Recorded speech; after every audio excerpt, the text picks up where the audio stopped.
Nagsimula ang lahat sa eskwela, nagsama-samang 12, sa kalokohan at sa tuksuhan, hindi maawat sa isa't isa.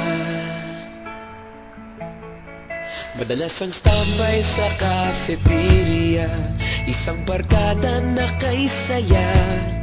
Laging may hawak-hawak na gitara, konting udyok lamang kakanta na. Kay simple lamang ng buhay nun, walang mabibigat na suliranin. Problema lamang laging kulang ang datong. Sana napunta ang panahon? Sana nga ba? Sana nga ba? Sana napunta ang panahon? Sana nga ba? Sana nga ba?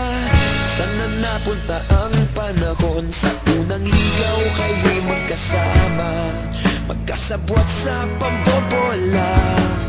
Walang sikreto kayong tinatago, okay sarap ng samahang barkada. Nagkawatakan na sa kolehiyo, kanya-kanya na ang lakaran. Kahit minsan na lang kung magkita, pagkakaibigay hindi nawala. At kung saan na napadpad ang ilan, sa dating eskwela meron din naiwan. Meron pa ng mga ilang nawala na lang, nakakamiss ang dating samahan. Sana nga ba? Sana nga ba? Sana nga bang barkada ngayon? Sana nga ba? Sana nga ba? Sana nga bang barkada ngayon?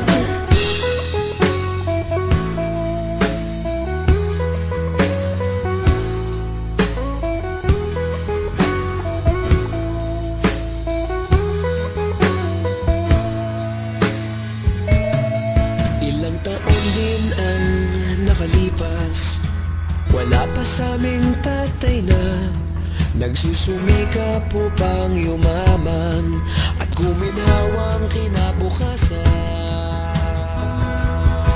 Paminsan-minsan kami nagkikita, mga naiwan at natira. At gaya nung araw namin sa eskwela, pag magkasama'y nagwawala. Napakahirap malimutan ang saya ng aming samahan. Kahit lumipas ng ilang taon, magkabarkada pa rin ngayon. Magkaibigan, magkaibigan, magkaibigan pa rin.